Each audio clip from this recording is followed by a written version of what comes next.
ចាស់គ្រប់នឹងជម្រាបសួរមិត្តភ័ក្តិបងប្អូនលោកតាលោកយាយអ៊ំពូមីងទាំងអស់គ្នាថ្ងៃនេះខ្ញុំយកវីដេអូរបស់ក្មួយប្រុសវិសាលដែលគាត់គឺជាកុមារដែលមានទឹកមុខរួសរាយរាក់ទាក់ស្នាមញញឹមគួរឲ្យស្រឡាញ់បងប្អូនចា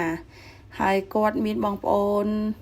ប្រុសពីរស្រីមួយហើយគាត់គឺជាកូនពៅ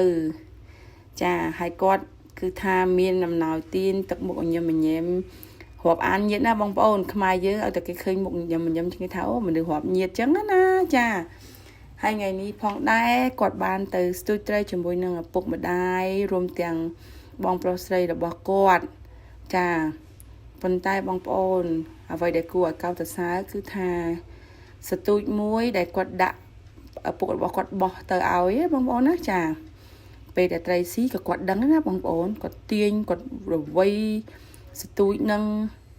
ហើយក៏ព្យាយាមកាន់ណាបងប្អូនប៉ុន្តែថ្ងៃនេះបងប្អូនណាឲ្យត្រីដែលគាត់ស្ទូចបានគឺធំណាស់មួយជាង2គីឡូហើយដល់ពេលអាត្រីនឹងវាធំពេកទៅវាអូសស្ទូចទៅមកគ្នានោះខំល្វីផងទាញផងហើយអាបែកញើសបែក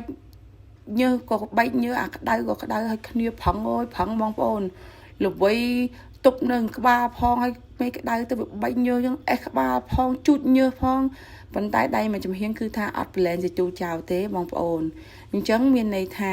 កុមារម្នាក់នេះគឺមានការតស៊ូអំណត់និងមានសេចក្តីព្យាយាមល្អណាស់បងប្អូនឃើញទេបងប្អូនបើសិនជាគិតវីដេអូដែលគាត់ស្ទូចចាប់ដើមពីពេលបោះ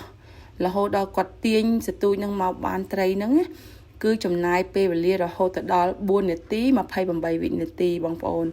ចាអញ្ចឹងមានន័យថាគាត់ប្រឹងប្រែងព្យាយាមណាស់អញ្ចឹងមិនថាអ្វីมันអាចបានមកដោយមានការងាយស្រួលទេបើសិនជាយើងមិនប្រឹងបើសិនជាយើងមិនអំណត់មិនតស៊ូគឺអត់បានទេបងប្អូនឃើញជាក់ស្ដែងហើយត្រីនេះគឺធំណាស់បងប្អូនហើយគ្នាទាញសឹងថាត្រីទាញមនុស្សតម្លាក់ទឹកវិញណាប៉ុន្តែគាត់នៅតែព្យាយាមគាត់ចេះពីវិធីល្វីធ្វើម៉េចកុំឲ្យទៅទូចនឹងដាច់ចេញពីមាត់ត្រីណាបងប្អូនចាហើយចឹងវីដេអូនេះខ្ញុំកាត់បន្តិចហើយដោយសារថាដើម្បីឲ្យវាខ្លីកុំឲ្យបងប្អូនមើលយូរពេកទៅធុញចាអញ្ចឹងអរគុណជំរាបលាជួបគ្នាវីដេអូក្រោយ